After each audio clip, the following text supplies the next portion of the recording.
So welcome everyone to the latest in the RSC's Process Chemistry and Technology webinar series. Couple of housekeeping things. Just ask people to stay on mute and keep their camera off, and place any questions that you might have in the chat, and we'll have time for questions at the end. This presentation is being recorded as well, and we'll have the slides for distribution afterwards. So without further ado, I'll introduce today's speaker. So Professor Stephen Hilton studied chemistry and management at King's College in London, and then completed his PhD there under the supervision of Professor Keith Jones. He then undertook postdoc research with Professor Motherwell at UCL, and then at the Institute of Cancer Research at the University of London. He was awarded an RC UK Fellowship at the School of Pharmacy at the University of London, which later became UCL School of Pharmacy, and that's where he currently holds the position of Professor of Chemistry and Enabling Technologies. Professor Hilton has published over 50 research papers across a range of journals, and his research spans medicinal chemistry, scale-up synthesis, new technology development, with a strong emphasis on the application of 3D printing, virtual reality, and AI-driven automation in synthetic chemistry. He is the inventor of the ICA continuous flow reactor, a commercially available system developed in partnership with ICA. So his current work focuses on integrating AI-driven digital twins, virtual reality, and automation into continuous flow chemistry, with applications in catalysis, methodology development, and smart lab environments. He's leading multiple initiatives in VR-based education and outreach, including UCL 200 Digital Futures Programme, which leverages VR and multilingual AI avatars to enhance STEM education and career engagement for underrepresented communities. His work has been recognised with the RSC's Horizon Prize for Education and several international accolades. And for our webinar today, the title of his presentation is VR-enabled process chemistry, AI avatars, live data streams, and on-demand 3D printing. Thanks for that introduction. So can you see the slides okay? Lovely. Okay, so I'll tell you a bit of, I guess it's a bit of a story of a journey in some ways, how I've gone from chemical synthesis through to virtual reality and AI integration. Now, in terms of my background research, it was really focused on medicinal chemistry, the synthesis of small molecules, which you can see on the top left, so these complex natural products, and looking at their synthesis, scale-up synthesis, and their applications in drug discovery. Now, we had some really good success with this, but what we found a lot of the time was our targets we were trying to make are actually quite complex to synthesize. And a lot of the technology to make these was expensive, was difficult to access, catalysis problems. And so we started moving around about sort of 2015, 2016 mark into looking at 3D printing to solve some of these issues. You can see here some of the work we moved on to, where we started to look at embedding catalysts into 3D printed devices to make chemistry simpler.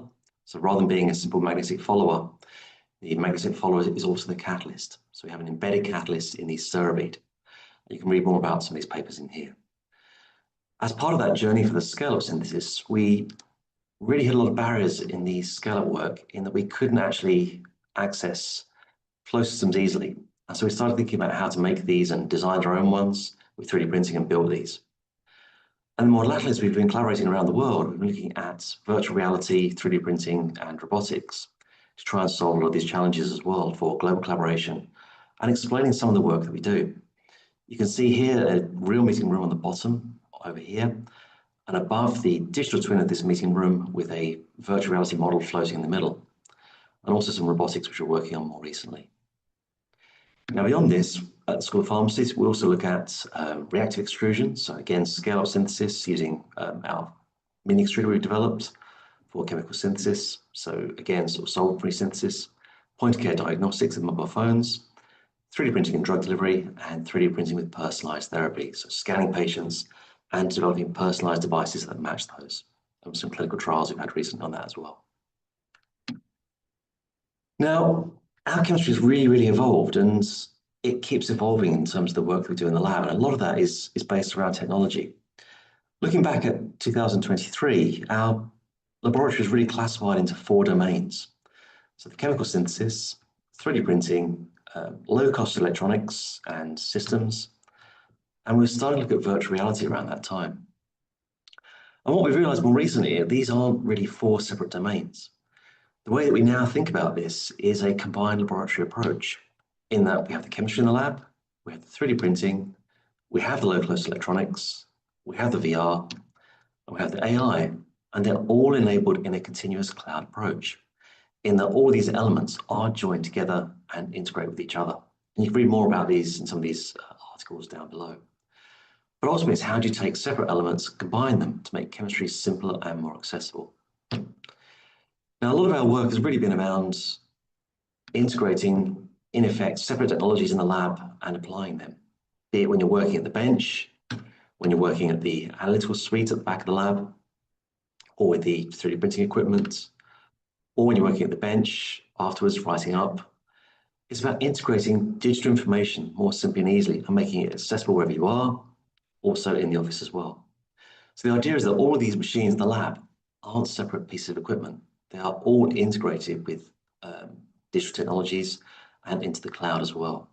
So anyone can move from the fume-hoods through to the PCs, store their information, go around to the other part of the lab, access the printers, and also then access this from the office as well. And the idea is it's seamless. Every PC has access to every fume-hood for the data streams and data stacks coming in, and all that data is then recorded in the cloud and transferred, as you'll see as we go through the talk. So why 3D printing? Why has it been such an important part of the work that we do? Well, for those that haven't really done much 3D printing, it's really about the access it gives you to materials and structure and applications. The idea that you can have a thought about what to do and actually make anything that you want in real time, in effect. So you can create a CAD design and apply that to the chemistry you want to do, the structure that you want to do it with, or whatever you want, you can make it happen. And really with 3D printing and chemistry, that's enabled us to develop these stirred devices, which have gone into continuous flow catalysis, and also allowed us to make our own laboratory equipment. And this is really essential, as you'll see a bit later, as to how this was a big part of our evolution in terms of our research and work that we've done. That ability to have an idea and take that idea to a concept quickly and understand if that works or not really has changed the way we think about doing everything. The ability to make our own flow systems, and to make as many as we need, or to make syringe pumps and photoreactors. Whatever you want and imagine, you can then make and design and do this. And so really, if you think about any essentials for laboratories, we've now moved to the point where internet is a fundamental aspect of all of our work in laboratories. But also manufacturing, having the ability to make your own equipment in the laboratories is really essential. Virtual reality for collaboration, as you'll see we go through the talk, is a key element of anything that we do. And also knowledge via AI is becoming more and more essential in how we integrate and work together around the world. Telemetry, that data stream coming in, taking every data point analysis is really important, and obviously computing power as well. Now, in essence, these are quite low-cost elements. Computing, obviously low-cost, telemetry, low-cost electronics such as the Uno or Raspberry Pi. Virtual reality and 3D printing at £500 is relatively cheap. And Starlink internet access, wherever you are, makes life really accessible without going on local networks. So why has it been so important for us? Well, it's the cost saving. By making our own flow reactors in the lab, we saved about £1 million just on the reactors themselves alone. By integrating this with equipment, we've saved about another 600 to 1.3 million. Overall, we've saved about 2.2 million by making our own equipment in the lab with 3D printing. And this has been a huge opportunity for us for doing things when we need it, rather than waiting to do things because of the cost.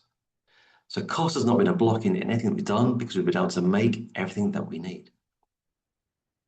For example, we've made some flow systems in the lab, so these low-cost syringe pumps. We saved approximately about 35,000 on those. We've made a whole swathe of photochemistry systems as well. saving about 75,000, and we can just make as many as we need with 3D printing. And you see very quickly how you can add up for equipment saving in the labs just by looking around you. This syringe pump has also been adapted to a fraction collector, making it dual purpose as well, so reducing the space needed for equipment in the lab, which is also important. One of the other things that we've been looking at more recently is how do you apply virtual reality as well? Because again, if you think about education and training people, we spend a lot of money on training everyone around the world. A few years back, we started looking at 3D printing training for undergraduates, and we spent a lot of money on making these 3D printed models. Having made hundreds of these, we'd spent about £15,000 on unit labour costs. But what we realised is rather than manufacture these same 3D objects can also be accessible with virtual reality. So this really changes the way we think about a lot of the education, the needs for equipment and design, as you'll see through the talk, about how we do everything and collaborate more widely. And so ideally, I'd like to tell you that I've had a fantastic journey in research. We've gone from the classic laboratory to the digital laboratory, and it's been a wonderful journey where we now have an amazing digital twin and everything's integrated.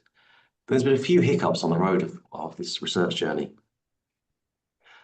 One of the biggest problems was in 2016 when some lovely external contractors were sandblasting out my lab.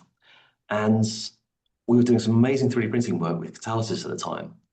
But unfortunately, they put their air exhaust from their sandblasting into our main air intake. And so rather than absolutely flying through our 3D printing and progressing from there, we ended up in a situation where most of our work in the laboratory had to be binned. All of our research samples, all of our equipment was contaminated with lead, silica dust, and other unpleasantries from London. And we had to strip out and bin absolutely everything, dealing with contamination of the workers involved, and ultimately binning everything. This was a massive disaster in terms of our research. But out of that disaster, really, this led to a quick renaissance for us as well. Because we had that integrated laboratory, at the time we had the 3D printing, we had the ability to make our own equipment, we had the low-cost sensors, we had 3D printing access. We could very quickly get back up on our feet. We could then make all of our systems we needed. We could reprint our catalysts and our catalytic devices. We could also then make our equipment easily as needed. And so this was a fantastic opportunity for us to get quickly back up on our feet, but also adapt to the challenges. We lost all the equipment, and waiting for it to come in was took up a lot of time working with the insurers. And so very quickly and easily, we were able to get back on our feet by making our own equipment in the lab that we needed and getting it accessible as quickly as possible. So in terms of our work with 3D printing, as I mentioned before, these catalytic stirrer beads are amazing. They have the ability to make the mixing of liquids far more facile than before, far more efficient. So you can see here a normal stirrer bead stirring a liquid at about 500 RPM. If we take that same stirrer bead and place it into this cavity of this 3D printed device, and also then stir at 500 RPM, we get far better mixing, as you can see here on the right-hand side. What this means is the reagents in the solution are going over the surface of this reactive component containing a catalyst more efficiently than a simple stir solution alone. We can also load a load of catalysts into the device at the point of printing between about 5 and 10% weight per volume. And one of the things that we've been quite lucky is we've developed a polymer which is resistant to nearly all solvents. As you can see here, some catalytic stirrer beads which we've developed, so contain different reagents. Copper, obviously the green one, some palladiums, and other the Lewis acid catalysts, and Lewis-based catalysts. And what this means is because the stirrer device contains an embedded catalyst, the 3D printing workflow enables us to make chemistry a lot simpler. Reaction setup, normally in typical workflow, is about 15 minutes. Reactions are about 1 to 16 hours, cleanup 15 to 60 minutes, and purification an hour. But because our stirrer bead now contains embedded catalyst, the setup is really easy. We don't need to weigh out a catalyst, we just add the stirrer bead as normal. The reaction is vastly reduced in time because we have a more efficient reaction. The cleanup is simpler because the catalyst can be removed more easily. And purification is also simpler as there's less byproducts. So it's a really much more efficient way to carry out chemical synthesis.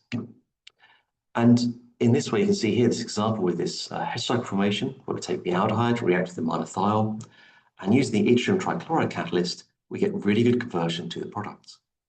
And you see here the reaction profiles. When we have no catalyst conventional stirrer bead, this is the reaction profile. If we have a blank stirrer bead, we get improved mixing and better conversions. When we have the standard reaction, so the powder catalyst and the conventional stirrer bead, here's the reaction profile.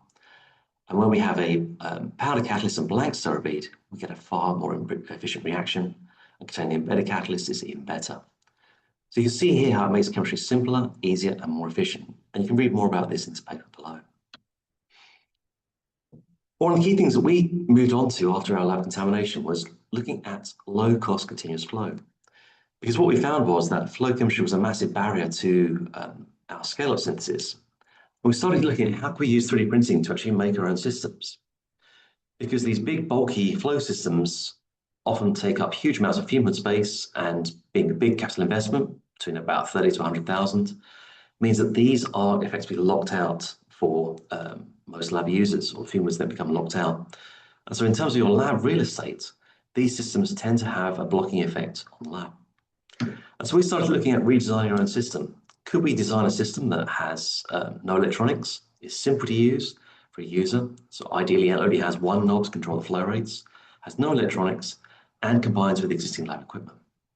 Our system that we designed was designed to run off compressed air that we'd apply a pressure to a bottle, and with 2 exits, this would push the fluid out through the left and to the right into these mixing ports where we can then inject reagents and carry out the reaction. This will then go through into our 3D printed circular disc reactors shown here, where the chemistry can occur and get the product out the other side.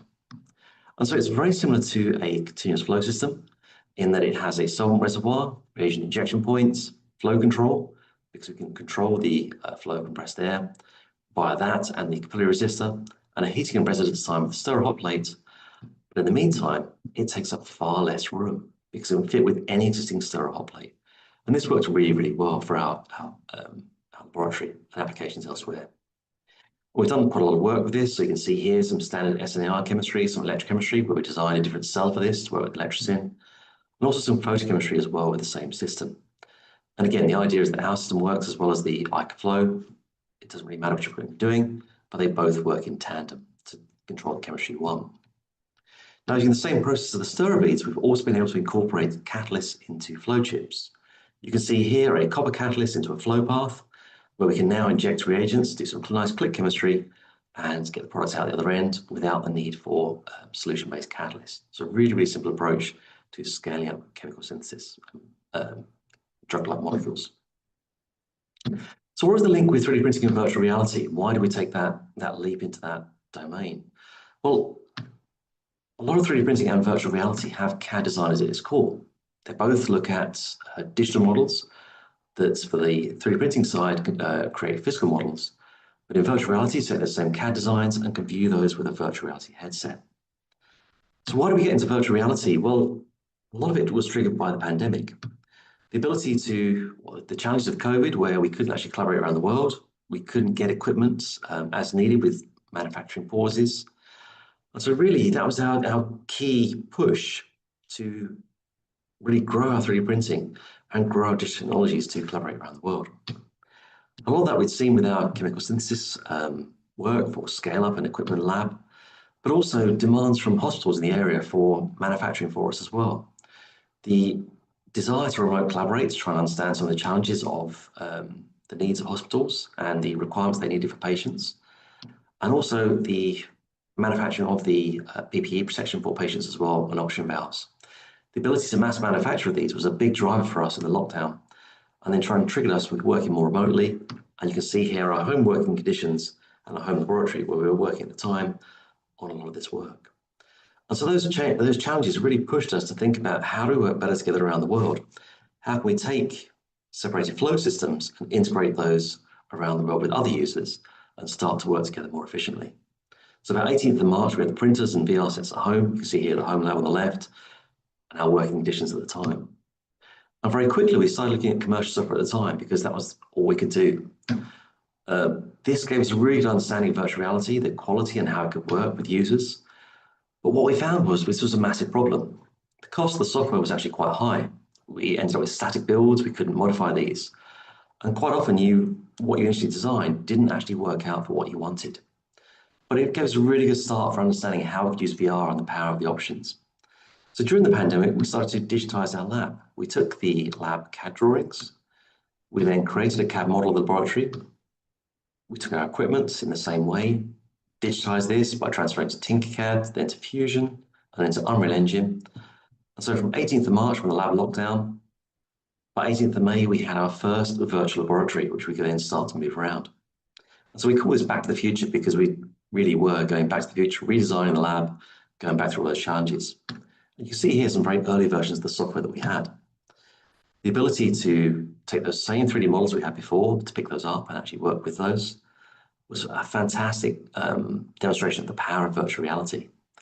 The ability to take digital models, so here we have an MRI scan of my brain or half my brain, but ability to take digital data and visualize that in virtual reality. It's absolutely incredible. Here you can see some 3D printers and our first forays into the virtual laboratory and set up here with the flow systems as well. The power of virtual reality is great. That ability to look at liquids, yes, I know it doesn't have a cap on the top, but it was just the excitement of being able to view a liquid the first time in virtual reality was incredible. It's a huge power for visualization as a tool. So this really led us to go a lot deeper into virtual reality as a whole. This also pushed us into collaborations with ICA and the ICA Flow as well during that time, because we were starting to think about how to take our digital designs, how do we collaborate with the US and Germany at the time. And the only way to actually really meet up between the UK, the US and Germany was with virtual reality headsets. And we started using our software for that very purpose. Once you actually understand the fact you can then sort of look at designs, 3D print those designs and realize the designs really quickly, just gave us a real demonstration of the power of virtual reality. And using this approach, by combining 3D printing with virtual reality, we went from 2 years from concept to product on the market. So from 2018, our very first prototype. By 2020, my chief scientist at home was working with equipment. By 2020, in September, we launched the product. So it's a really quick journey showing you the power of combining 3D printing with virtual reality to actually realize designs as well. The iCloud itself contains most parts which are 3D printed, apart from the metal housing here. All the knobs, the valves, the unit housing are all 3D printed, meaning that you don't need to go to tooling for manufacturing, meaning it's much simpler for an approach for concept. Now, what about VR in training? Why do we really sort of go down this avenue? Well, we know that in-person training and events are the gold standard and are the best way of doing things. Zoom Teams, like today's meeting, are a great way of disseminating information, but it's a flat screen environment. It doesn't give you the digital world, which real in-person training does. And virtual reality is a natural bridge between these two concepts. And this is the power of virtual reality. It lies in that bridge between in-person events and large group participation. 3D printing and virtual reality are two halves of the same coin. We can take physical models from the real world and visualize those in virtual reality. And so really, when we think about global collaboration, it's really the same for all of us. Working together at the same standard in multiple countries, multiple time zones, is difficult to maintain. You need to travel, you need to go to meetings. Yes, you can use the web, Zoom, Teams, or YouTube, but it's not the same as training in person. And so really what we move towards is the virtual reality and AI solution. Working together at the same standards in multiple countries and multiple time zones is easy because we've moved the concept of digital virtual centers, allowing us to create comparable training and real-time interaction for everyone around the world. Everyone can then come to the same building with a virtual reality headset and joining the training that we offer, working on digitized equipment, speaking to people for 24/7 access for everybody. The software that we developed runs on both Quest 2, 3, 3S, also a PC if you want to, and they're interchangeable. A Quest user can interact with a PC user, and you can see here different users in the software as well. So here we have a PC user, here we have Quest users, they all interact with each other. An example of this was where we worked with colleagues in Thailand. So we trained them rather than actually traveling. So they met us with VR headsets in Thailand. We trained them on the ICA Flow just by putting on a headset and in 1 hour, train them on how to use the system without the need for physical travel. Just showing the power of virtual reality with our software and how it all works. The platform itself has evolved quite a bit. You can see here how it was a couple of years back, going from the real laboratory to the virtual one, just by simply putting on a VR headset and be able to then delve into the virtual world in exactly the same way you would in real life, seeing the same equipment and the same layout exactly as you would expect. Again, the ability to overlay digital information is the power of this software itself. We also done a lot of training in-house, so we now train all of our students on HPLC training, roughly about 200 per year now in the software, where we provide headsets for the students. They then join us in the software and we train them in how to use the HPLC machines that are in our labs or their labs And again, there's many other sort of universities also using the same software as well. Again, you don't need expensive systems in the labs. You just have simple meeting rooms where you can then access the software, access the digital hardware in the same way as you would do in real life. You can see here how it works. Users are in the headsets, they have the controllers for their hands. They can then interact with machines, pick up equipment, the same way as you would do in real life, pass that around, discuss, speak to each other, and work together as you would do as normal in real life. Using this approach, we can now train over 200 students per week in HPLC, which we couldn't do before. And so in effect, everyone has their own HPLC machine to be trained on. It really changed the way we think about working together with everybody around the world. Students approached the system, 84% enjoyed the software. They thought they had good potential, and it taught them how the system is set up. We now have changed our training slightly in fact that we don't actually use personalized avatars. What we find actually works out much better is that we have these anonymous avatars in the software. So people don't worry about how they look in the VR software. They focus more on the training itself rather than how they look. You can identify users by their username in the software itself. So it means that people aren't worried about the inability to use the software or use the hardware in VR. It makes it much better overall. Now, if we take a sort of trip back in memory lane, yes, all this digital training is fantastic, but much as 30 years ago, the people around you are the most important. So this was me completing my degree, and these are the people that trained me in the laboratory about how to work. Again, you can see the laboratory-wise, this was absolute death trap at the time, but without the training from these people, I wouldn't have survived that laboratory. People are essential for all of your training. And the same way in virtual reality also applies. You have to train people in virtual reality.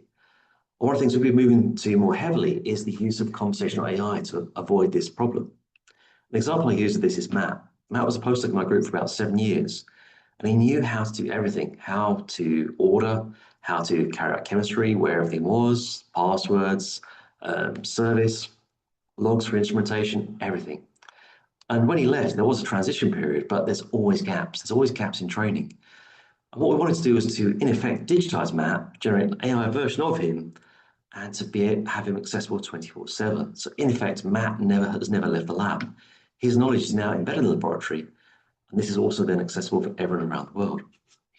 And so what we've done with this is, in effect, divide Matt up into different avatars for the lab. We've got avatars for safety, chemical synthesis, where everything is in the lab, and general laboratory setup as well. And so now we can create specialized avatars for purposes in the lab. You can hopefully hear in the next slide how it actually works. Who are you? I'm Inventory Ingrid, here to help you locate items in Laboratory 420. So the avatars are conversational, so you ask them a question and they respond to you, depends on what you ask. They will tell you their knowledge of what they know. If they don't know, they'll pass you on to another avatar who will know more. And it's not just about training in English, because again, yes, most of our training in the UK is English, but not everyone's background is in English as well. And quite often we find with our students that they go back to their original language they were trained in for some of the basic concepts. And that's really important for avatars. The ability to speak in English, but also other languages around the world to support all users, as you can see here. أهلا ما اسمك؟ أهلاً اسمي هنري ستيفنز. شو تخصصك؟ So again, they're training in Arabic, but it's not just about that. It's that ability to create digital twins of anything. And so for our pharmacy students, obviously we have pharmacy training, and we can create digital twins of pretty much any environment we want. This is a GP pharmacy practice here, where we can simulate patients for training for our students. We've got training rooms as well in the same software. We obviously AI avatars, as well as AI avatars of patients. You can see here other training scenarios. But also this applies to chemistry, because again, those same avatars you can speak to can also be trained for patient training as well for our students. What we've also done more heavily is start to think about, can we use AI for training our students without any human involvement? And we use this with anatomy software, where we're able to train our students with anatomy, and we just let them run in the software without the need for any human involvement. And this is a fantastic opportunity for thinking about how to train in the future and avoid the need for in-person training and allows people for offline training as well. So those same systems in chemistry can be applied, or the software that we developed, can be applied across any system as well. And it's great at explaining concepts and ultimately patient analysis as well when we think about telemetry, which we'll come to a bit later. Obviously, now a lot of our work also thinks about the next generation, and the same stuff we use for our laboratory and training can also be go to students. And a big part of our work is thinking about outreach. So whilst we're also training our software, a bit like in our Zoom breakout rooms, school students can also go around our labs and interact with our AIs. They can go through anywhere in the building. They can go through the undergraduate labs, the hospital wing, speak to students and their posters, talk about their work, speak to me in the lab, go to open days. This software has huge potential for the future for our next generation. You can see here a group of 10-year-olds going around my lab, which would never normally be possible in real life. And so it's really changed the way we think about bringing science to the next generation. But if we think about global training, often we work in concepts of silos. We have the chemistry building, the physics building, the DPMK suite. A lot of that is based in silos. And we can also do the same approach in virtual reality. We can build digital silos. So here we have our flow chemistry training suite or center, where we have 4 floors of training and collaboration zones where users can work together on flow chemistry all around the world. Simply by putting on a headset or a fleet of headsets, they can then join us in the center and work together, go through conference spaces, poster spaces, training rooms on the flow systems, or meeting rooms to work together and collaborate. And what this means is that digital world can also connect to the physical world. We can take our physical systems, here a photochemistry system we've been developing, and also plug this into our virtual reality work. So here is a photochemistry system which develops, which generates temperature data, flow data, and UV data. And this is then connected to Wi-Fi via software developed to connect this to the web. This photochemistry system contains an air cooling unit for photochemistry to ensure that we have standardized temperature. We have 3D printed reactors in the system, which allow us then to control the flow path and carry out parallel photochemistry, but also to control the temperature of the reaction. And you can see here, using this system, we can easily control the temperature of our photochemistry setup. We get digital information on the screen itself of the unit, telling us what the temperature is of the reaction. And this also means that we can actually have a standardized system for flow photochemistry. In the system itself, we have these 3D printed reactors, which are parallel path. So again, you can either have 1 reaction or 2 reactions going at the same time, or loop back for a long flow path. What this means is that the same system that we can actually 3D print and use generates digital information that can then be viewed in the virtual reality software. And a user can then sort of join from anywhere in the world, put on a VR headset, and discuss in real time the data in a laboratory. And this obviously then can mean that many users around the world can collaborate on the same systems, send the same data to the flow center, and actually work in distributed manufacturing wherever you are, giving real-time input and output into the system. What this means is that multiple users from around the world can actually work together in the same digital system, in the same digital center. Here we have about 8 users working in the flow center with the telemetry coming from their reaction. We can see the temperature of the reaction going on in there, and means that we can work together more easily on collaborative chemistry. We can also use an AI to help users with this as well. We can take those same data streams from the process ether and add this to an AI who can discuss this with users. So we call this one Jarvis, from obviously the Iron Man, and he can then speak to the user about the data. He can provide advice about the reaction or temperatures via voice, and he can also then help users optimize reactions in other laboratories. Jarvis has the ability to read and write data. So again, he can read the temperature from the process ether. He can then discuss about the user with this, but also write data back to the system as well. And what this means is by discussing with the user, so what is the temperature, how is the reaction working, he can then provide advice about this, and then control the physical system as well in the real world. You can see an example here. Hi Jarvis, what is the temperature of the reaction in UCL? The temperature of the reaction in UCL is 40.0 degrees Celsius. What is the temperature of the reaction in Mumbai? The temperature of the reaction in Mumbai is 60.0 degrees Celsius. And so that ability for Jarvis to access real-time data and the ability to read and write Python data means that Jarvis can also help you set temperatures. So say, for example, you're out in the laboratory, you can ask Jarvis to set the temperature. So again, set it to 48. He will then tell you that it's set to 48 and it's within the optimal range. If you ask him to set the temperature to 60, which is outside the range, he won't then set it because it's outside his programming. And again, he then offers to adjust it to a more suitable temperature. So it gives you sort of like the control of reactions, but also safety as well. Now, using this approach, we've then adapted the system further to think about multiple reactions at the same time. So here we have a CSTR approach in our process to eat system, which is further adaptation. And ultimately, we can then develop more integrated devices which have control of heating as well, and stirring.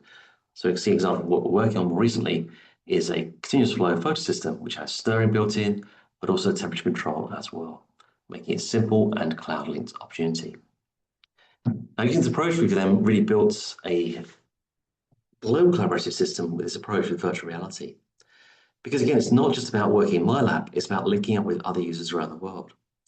And we've really sort of growing out our virtual reality approach into Etherlink, which is our Science Without Borders platform that is now linking multiple countries around the world, which is a real-time network providing real-time training and AI-powered collaboration anytime, anywhere.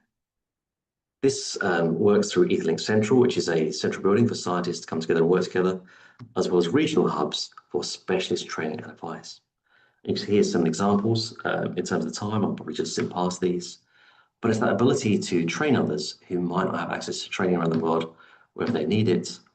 But ultimately, that ability to link to AI and give the power of conversation, which is also important for a lot of chemistry. So I think I'll just thank some of the awards we've had over the years and recognition of our work, and a fantastic group of people, funders for providing this and making it possible. And thank you for the opportunity for talking today. Thank you. Thank you very much. I just put a note in the chat for if anyone wants to add any questions to there. We can go through. We've got time to cover some questions. So maybe I'll start then. Thank you. That was very interesting and very forward-looking. What you talked about in terms of almost the chance to start from a blank piece of paper with your laboratory was an interesting and probably unique opportunity that not that many people get. But even now, maybe you'd do it differently. So I kind of wondered a little bit of if you were starting tomorrow and what you've advanced with digital infrastructure versus physical infrastructure, how do you go about that today? I think today, I put in the digital layer first off. I think that is really important, making the digital layer really built into everything you do. Having a lab with an Internet of Things has been a massive advantage to us, but took a long time to set up. So the ability to have Wi-Fi that's seamless, you can move throughout the entire building, really, really is important. Again, thinking about celebrity perfume hood, every device should be linked to the network in some way, pushing out its data into the cloud that you can then access and then analyze offline. I think that really would be what I would do first before buying equipment, ensuring that every system you can access is then pluggable into that, because not every equipment is, and it takes a long time to effectively break into every bit of equipment to understand how to then connect it to the network. Mm-hmm. I think that was what I would change, really. Yeah. Thank you. Buyers regret, in effect. Another question. Are there any concerns on someone hacking the network and changing conditions of reactions remotely? So I guess there's an IP element, there's a safety element there. Yeah. So that is really built into the software that we developed is controlled login. So who has logs into the software. You can see in real time who's in there and you can create ownership on the devices. So there's two elements to any device that goes onto remote control. There's the physical parameters which you set with the local stuff on the PC, which then is uploaded to the device and creates your hard stops on the device itself. So again, you can't heat beyond whatever you set the temperature to. It only recognises certain users being logged in. So it's the remote software, the VR software, is the top layer, but underneath there is hardwired control of the devices as well. Again, that's a big factor to us. We don't want anyone to sort of like log in or make a mistake as well. So there's the classic example of the Scottish in the lift. It might misunderstand what you're saying, 11, and it doesn't go to 11, it goes to 110 or whatever else. So yeah, you've got to make sure that what you say is correct as well. So again, the verification, the checks also come back through into the software to make sure what's going on as well. Okay, thank you. Another question. Hi, Stephen, great talk. How detailed are the digital twin versions of the equipment? Can you open them up and look at the internals for maintenance training? And how long does it typically take to model and implement new equipment? They're very detailed, actually. So again, it's a balance in the software between too much detail and too little detail. And what you're going to do, in effect, in the software is create levels of detail. So the further you are away from an instrument, it has lower levels of detail. As you go closer, you get more detail as well. So we can get very highly detailed objects for whatever you want. You can easily stick your head inside the instrument as well. So I can stick my head inside the NMR machine. That's absolutely fantastic. Although weirdly, the liquid nitrogen does feel cold. It shouldn't. There's just no difference in putting my head in liquid nitrogen, but for some reason it feels cold when I stick my head in liquid nitrogen, which is probably a good thing. So maintenance is fantastic. Being able to take it apart, analyze, turn it around, and understand it is really a huge power of the software.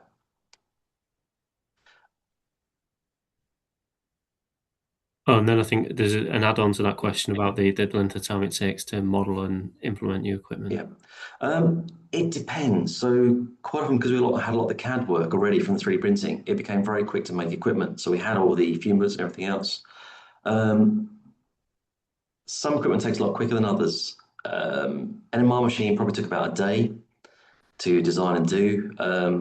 Weirdly, a clamp, so a retort clamp, took about 2 or 3 days because of the weird angles. That's probably been the most difficult thing ever to make.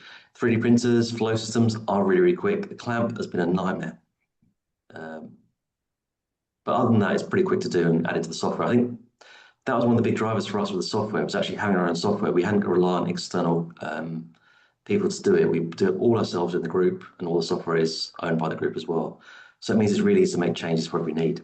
I think Sean's asked about the metrics to assess how effective the training is compared to traditional in-person classroom-based training. We do, and I think that's the thing, is that memory. What we find for the memory once you have the headset is a controlled environment, so you don't have any distractions on. And so we've roughly worked out that about 5 to 10 minutes of VR is worth about 1 hour of real-time training. And again, that's simply because we can also give everyone their own equipment as well. Sam asked, are there any open source repositories of digital twin models? I think a lot of equipment, there is a lot of CAD opportunities available as well now. So a lot of the principals have equipment in there. You can get a lot of models from Unreal as well. So a lot of things are available.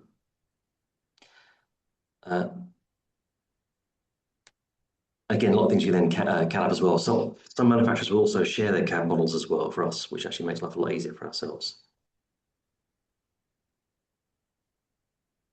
Ira asked, in terms of cost, how much minimum spend do you need to create a VR for one piece of equipment? What do you mean by that, Ira? I'm not quite sure. I mean, I guess in terms of like the labor costs, there's about 1 to 2 person cost per day to produce effectively. So it's actually relatively straightforward to do. And it just depends on the levels of detail. How much information do you need displayed around that? It's a movable point, really.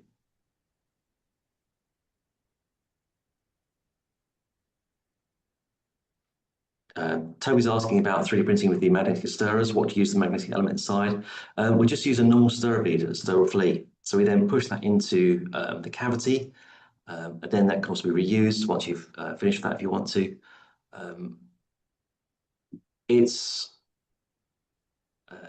So it's not actually depositing the plastic coating on via 3D printing.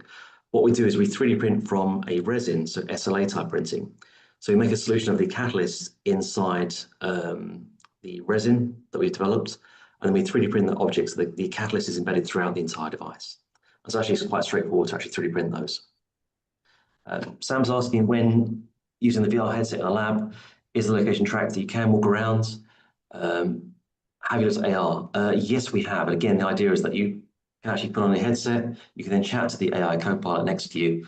As Jarvis actually work in the lab as well, so that makes life actually quite easy. So you can actually work in real time with the device as well. The location is tracked, but we tend to use it outside the lab as well. David mentioned, with a wealth of data potentially available, Is any thought being given at this early stage to the regulatory and compliance requirements, traceability, auditable data, etc., as this may get lost in the forest information? Yes, we are working quite heavily on that. And again, things like Clawbot are a fantastic opportunity for having the data streams and in effect having our own local servers to avoid loss of information. That is really important. We also use ThingSpeak as well for long-term tractability of our data as well. That is then traceable, auditable to a unit device as well.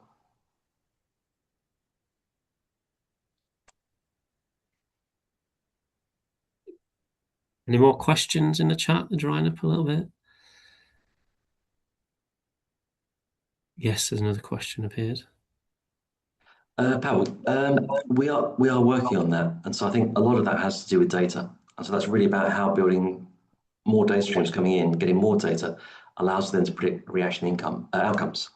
Again, we can use in silico screening, but again, sometimes is VR worth it for that point? Because again, you could do that very easily on a flat screen with data as well, with other software. So VR is not perfect for everything, but it is really good for three-dimensional data. The ability to, again, stick your head inside a protein is fantastic for understanding how molecules bind as well. And actually, the commercial software for that is Nano. I would recommend looking at Nano if you want to look at drug binding as well.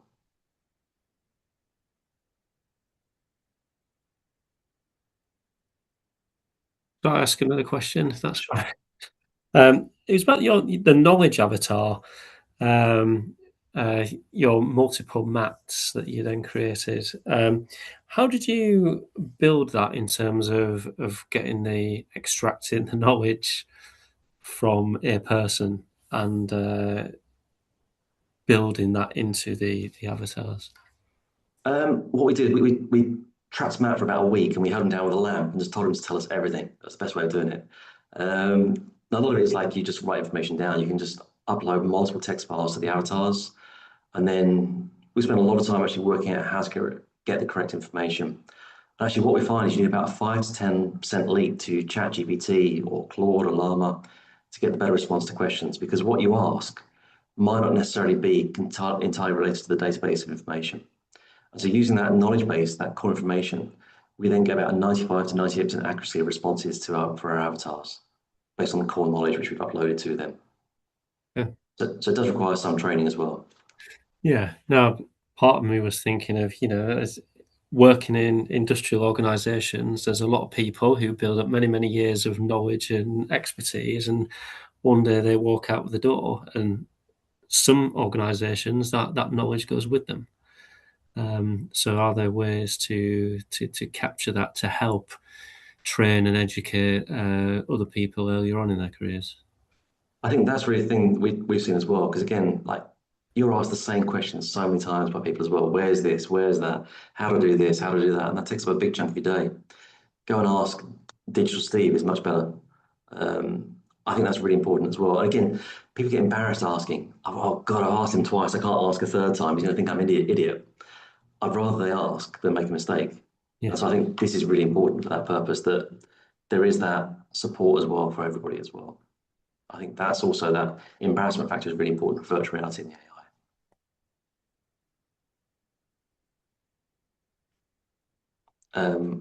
Sam's asking about using robotic arms to carry out lab procedures. Yes, we are working quite heavily on that.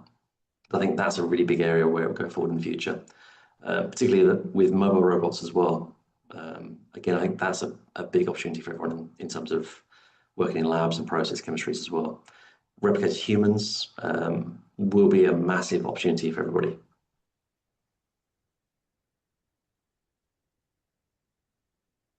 Because again, every movement is tracked and telemetrized. So as you move your hand, the overlap to the object becomes a really good coordinate file.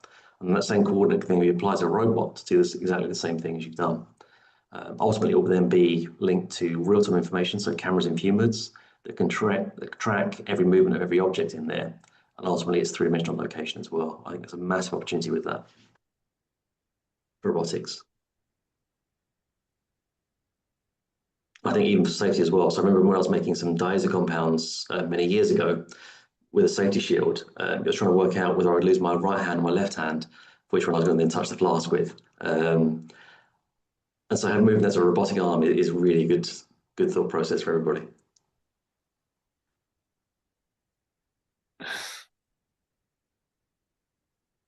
Right, I think we're coming to the end of questions. So on behalf of everyone on the webinar and the Process Chemistry and Technology Group, I'd like to thank Professor Hilton again. Very interesting talk. The number of questions is always a really good guide, and there are lots of very interesting questions and even better answers. So thank you. Thank you for your time and coming to support our community this afternoon. Thank you for the invitation to talk today, and thanks everybody. Thank you. And just a reminder to everyone, our next talk in our webinar series on the 31st of March, and it's entitled High Throughput Experimentation, Solving Problems Process Chemists Hate Dealing With. So that'll be a good one to look forward to as well. So thank you, everybody. Thanks a lot.